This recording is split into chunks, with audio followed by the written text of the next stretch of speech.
Hello. Hello madam, yoga कर रहे हो क्या? अच्छी बात है जंगल में योगा करना। हेलो। हेलो। उल्टासन मुद्रा। ओ तेरी चुड़ैल, भाग बेटा। जय माँ पराशक्ति। साधना में भय क्यों लगता है, इस विषय पर आज मैं चर्चा करने जा रहा हूँ। जब कोई साधक साधना करता है तो उसे कई तरह की भयावह परिस्थितियों से गुजरना पड़ता है और कहीं कहीं साधक इतना ज़्यादा भयभीत हो जाता है कि वो साधना छोड़कर ही भाग जाता है। लेकिन क्या कभी आपने ये सोचा है कि एक साधक को भयानक परिस्थितियों से होकर क्यों गुजरना पड़ता है? एक्चुअल में एक उच्च स्तर का साधक बनने से पहले एक इंसान को जिन विकारों से पार पाना होता है वो होते हैं काम, क्रोध, लोभ, मोह, भय इत्यादि। तो जब एक साधक साधना में उतरता है तो उसे काम, क्रोध, लोभ, मोह, भय इत्यादि विकारों से पार पाना होता है। अगर इनमें से एक भी विकार साधक के ऊपर हावी है तो साधक की साधना पूर्ण नहीं होती, वो एक उच्च स्तर का साधक नहीं बन सकता। लेकिन आज मैं भय की बात करने जा रहा हूँ।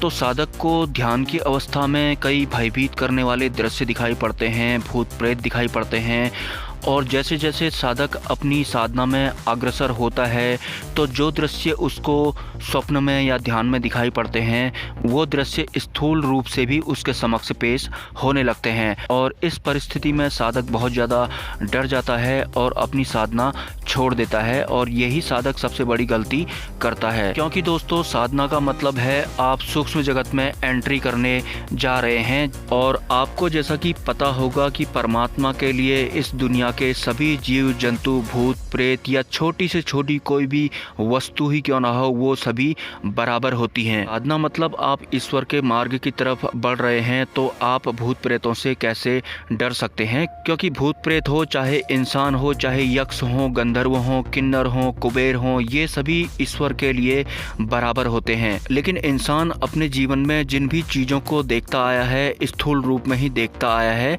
और साधना में जाकर कहीं उसे सूक्ष्म रूप से या फिर स्थूल रूप से कोई शक्ति, कोई भयभीत करने वाली शक्ति अगर दिखाई पड़ती है तो वो डर जाता है। जैसा कि आपने भोलेनाथ के बारे में सुना होगा कि भूत प्रेत हों, चाहे कोई इंसान हो, चाहे कोई जीव जंतु हो, भोलेनाथ उन सभी के चहेते हैं क्योंकि वो सभी को समान रूप से देखते हैं। इस वजह से ही उन्होंने कई सारे राक्षसों को भी वरदान दिए थे।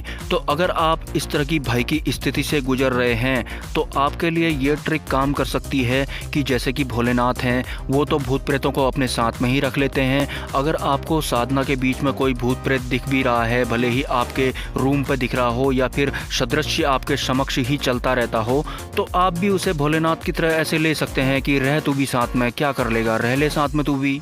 क्योंकि आप कोई भयभीत करने वाली आकृति से डरेंगे तो वो आकृति आपके ऊपर हावी होती जाएगी और यहाँ पर एक साधक को अगर अपनी साधना में सफल होना है तो उसे काम, क्रोध, लोभ, मोह, भय इन विकारों से पार पाना होता है। तो भय भी उन्हीं विकारों में होता है। तो साधना में भयभीत होने का मतलब है आपकी साधना खंडित होनी तय है। अगर कोई इंसान माता काली या माँ पराशक्ति की साधना करता है और उसे स्वप्न में या अंधेरी रात में 2 बजे कोई भयानक दृश्य उसके समक्ष खड़ा हो जाता है तो वो अगर डर जाता है तो उसे पता होना चाहिए कि माँ पराशक्ति या माँ काली अपने भक्त को भय से मुक्त करने के लिए इस तरह के दृश्य जबरदस्ती दिखा भी सकती है और ये होता है।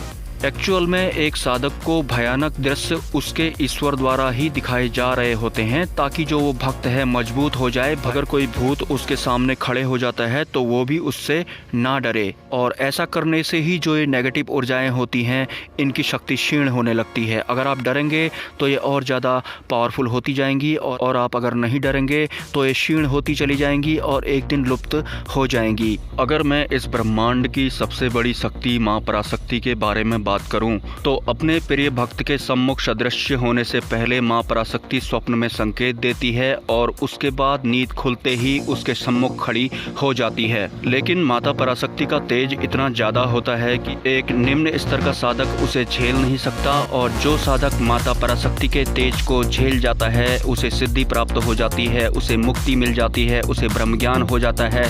वो एक उच्च कोटि का उच्च स्तरीय साधक या संत बन जाता है। अगर आपके कोई सवाल हो तो आप मुझे कमेंट कर सकते हैं। जय मां पराशक्ति।